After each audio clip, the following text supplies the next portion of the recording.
Good morning students, how are you. बेटा हमारा history का फर्स्ट चैप्टर और ज्योग्राफी का फर्स्ट चैप्टर कंप्लीट हो चुका है। आज हम पॉलिटिकल स्टार्ट कर रहे हैं। तो हमारा पॉलिटिकल का फर्स्ट चैप्टर है द इंडियन कॉन्स्टिट्यूशन। पहले फर्स्ट चैप्टर है इंडियन कॉन्स्टिट्यूशन, हमारा जो भारत का संविधान है, आज हम उसके बारे में डिस्कस करेंगे। तो देखो, जो संविधान है उससे पहले हम ये देखेंगे जो गवर्नमेंट है वो क्या है। गवर्नमेंट क्या होता है बेटा? अ ग्रुप और a body of people who have power to make and implement rules. एक ऐसा ग्रुप, समूह या एक ऐसा पीपल, एक ऐसा इंसान जिसके पास सारी पावर्स होती हैं। किस चीज़ के लिए? वो रूल्स को बना सके, रूल्स के अंदर इम्प्लीमेंट यानी कि उनके अंदर परिवर्तन कर सके, चेंजमेंट कर सके।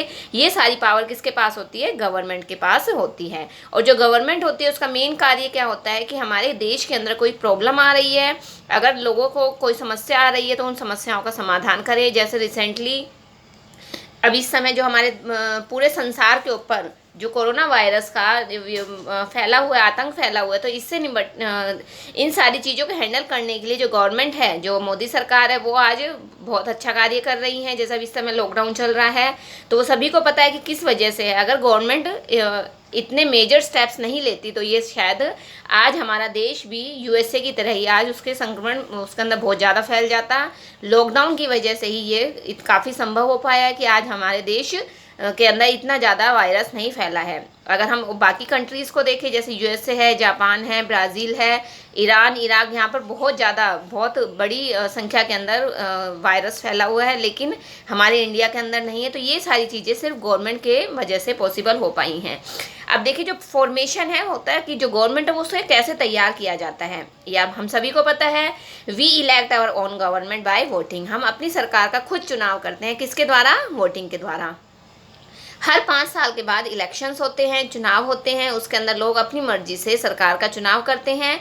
अगर 5 साल तक हम ऑब्जर्व करते हैं, अगर सरकार अच्छा कार्य नहीं करती है तो हम उसे वहाँ से उसके पद से हटा देते हैं। अगर सरकार अच्छा कार्य करती है तो हम उसे दोबारा से वोट देकर उसे फिर से सरकार बना लेते हैं, चुन लेते हैं। और जो गवर्नमेंट होती है वो उसका क्या कार्य होता है? Protects our freedom and maintains law.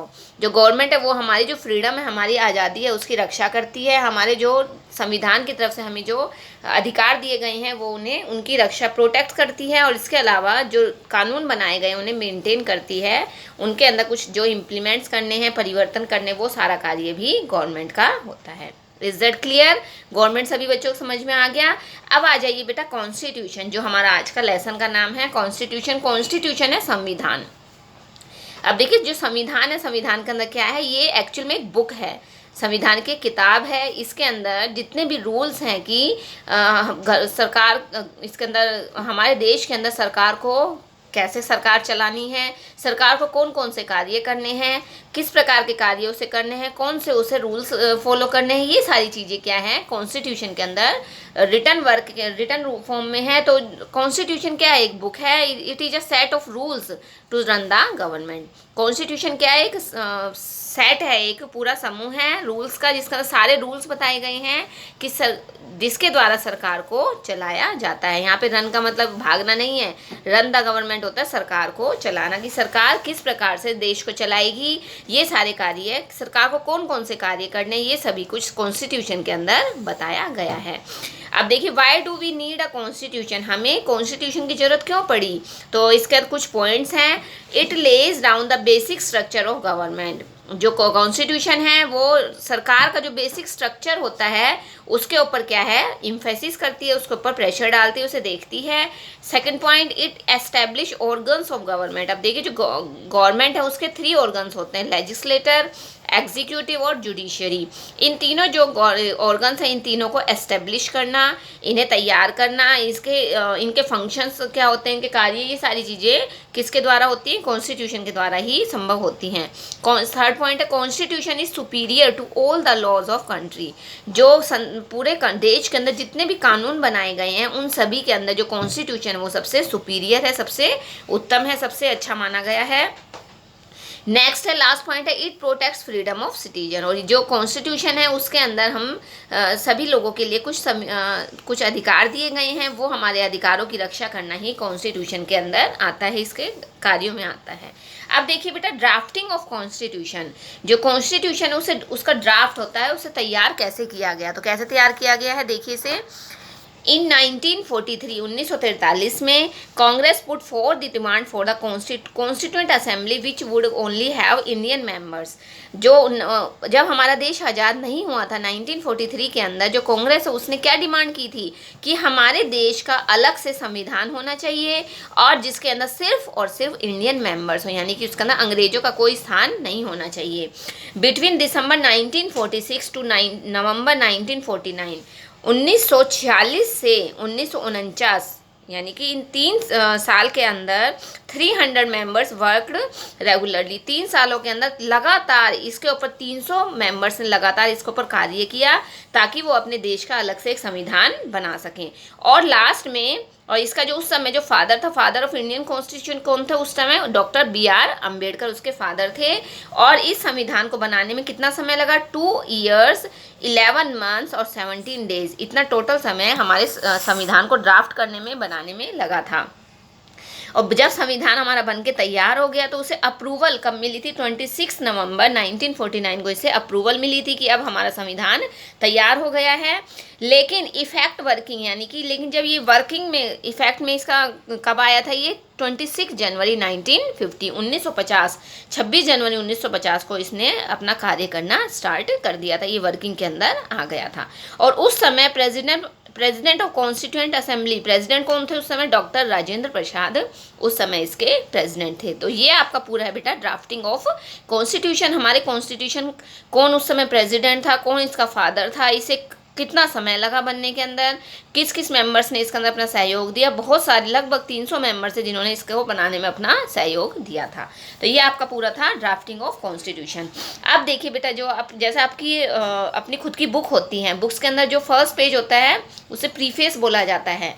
तो सेम उसी प्रकार से जो ये संविधान की बुक थी, इसके अंदर भी जो फर्स्ट पेज, इसका स्टार्टिंग जिसे प्रीएम्बल कहा गया है। जैसे आप लोगों जब नई क्लास में जाते हो आप लोग, तो आप लोगों को क्या सबसे पहले इंट्रोडक्शन होता है। अगर आपके पास कोई न्यू टीचर आया है तो न्यू टीचर क्या है, आपको सबसे पहले अपना इंट्रोडक्शन देता है। सेम उसी प्रकार से जब ये बुक लिखी गई तो उस समय इसके अंदर एक प्रीएम्बल नामक एक पेज डाला गया था।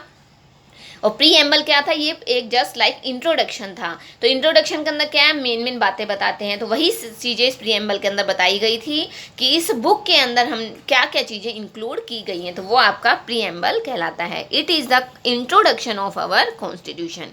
प्रीएम्बल को अगर हम डेफिनेशन के अकॉर्डिंग देखते हैं तो क्या है? इट इज़ इंट्रोडक्शन, ये हमारे संविधान का इंट्रोडक्शन है, इसका परिचय है। इसके द्वारा हमारे संविधान के अंदर किन किन शब्दों को, किन किन बातों को शामिल किया गया है वो इसमें बताया गया है। अब देखिए हमारे संविधान के अंदर जो मेन चीज़ें हैं वो आपके 4 पॉइंट्स हैं। फर्स्ट है आपका सोवरियन। सोवरियन होता है बेटा, country is free from external control. जब हमारे देश का संविधान अलग से बन गया तो उसके अंदर क्या कहा गया कि अब हमारा देश सोवरियन कंट्री बन गया है। सोवरियन कंट्री में होता है कि अब हमारे देश के ऊपर किसी भी बाहरी देश का कोई भी कंट्रोल नहीं रहेगा। जो भी निर्णय लेने हैं हमें, जो भी डिसीजंस लेने हैं वो हमारी खुद की सरकार लेगी। अब बाहर की सरकार का कोई भी इसके अंदर रोल नहीं रह जाएगा। लेकिन जब हमारा देश आज़ाद नहीं हुआ था उस समय क्या इंडियंस की नहीं चलती थी, सिर्फ अंग्रेजों की चलती थी। अंग्रेज ही अपने अकॉर्डिंग सारा कार्य कराते थे। सेकेंड है आपका सोशलिस्ट। सोशलिस्ट होता है समाजवादी। एवरीवन इज इक्वल, सरकार की नज़र में सभी लोग समान हैं, चाहे वो किसी भी धर्म के हैं, किसी भी जाति के हैं, उनके साथ किसी भी प्रकार का कोई भी भेदभाव नहीं किया जाएगा। Third one is secular. Secular होता है there is no state religion in India. उस समय हमारे देश के अंदर कोई भी स्टेट रिलीजन यानी कि किसी अलग से राज्य का धर्म नहीं था। ऑल रिलीजन्स आर इक्वल, और कानून की नज़र में सभी धर्म समान थे, सभी धर्म पूजनीय थे, सभी धर्म को इक्वेलिटी दी गई थी।